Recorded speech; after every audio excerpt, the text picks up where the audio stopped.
এই পৃথিবীতে সবচেয়ে সুন্দর প্রতিশোধ আসলে কাউকে কষ্ট দেওয়া নয়, কাউকে ছোট করা নয়, বা নিজের ভেতরে আগুন জমিয়ে ঘৃণা বয়ে বেড়ানো নয়। সবচেয়ে সুন্দর প্রতিশোধ হলো নিজেকে দোষী বানিয়ে চুপচাপ সরে যাওয়া, কোনো অভিযোগ না তোলা, কোনো অপবাদ ছুড়ে না দেওয়া, কোনো হিসাব মেলাতে না বসা। কারণ কিছু কিছু মানুষ যুক্তি বোঝে না, তারা শুধু সুযোগ বোঝে। যখন কাউকে নিজের সবটা ঢেলে দেওয়া হয় আর তার বদলে অবহেলা পাওয়া যায়, তখন চিৎকার করে সত্য প্রমাণ করার চেয়ে নীরব থাকা অনেক বেশি শক্তিশালী। হ্যাঁ, তখন চিৎকার করে সত্য প্রমাণ করার চেয়ে নীরব থাকা অনেক বেশি শক্তিশালী। নীরবতা এমন এক ভাষা যা একদিন ঠিক বোঝা যায়, কিন্তু তখন বোঝার মানুষটাই আর পাশে থাকে না।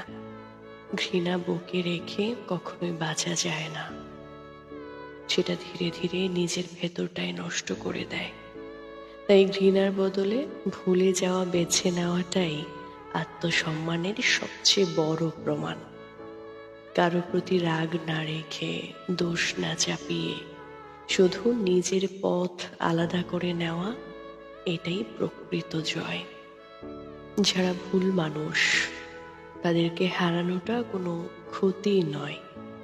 যারা ভুল মানুষ, তাদের থেকে দূরে সরে যাওয়াটা কষ্টের কিছু নয়, বরং নিজেকে বাঁচিয়ে রাখা, নিজের শান্তি ফিরিয়ে নিয়ে আসা, এটাই সবচেয়ে সুন্দর প্রতিশোধ।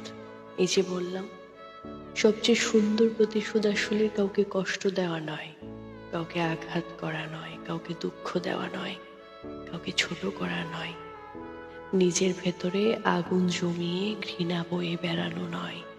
সবচেয়ে সুন্দর প্রতিশোধ হলো নিজেকে দোষী বানিয়ে চুপচাপ সেখান থেকে সরে যাওয়া, কোনো অভিযোগ না রেখে, কোনো অপবাদ ছুড়ে না দিয়ে, কোনো হিসাবের খাতা না মেলাতে বসে।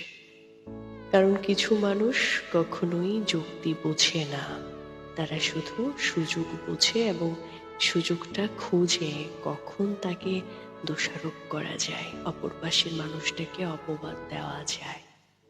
যখন কাউকে খুব ভালোবাসা হয়, সবটা দেওয়া হয়, তখন তার কাছ থেকে যদি অবহেলা পাওয়া যায়, তখন বুঝে নিয়েন সেখানে আপনার কোনো গুরুত্ব নেই। সেখান থেকে চুপচাপ সরে আসুন, আর সেটাই হবে একমাত্র সুন্দর প্রতিশোধ।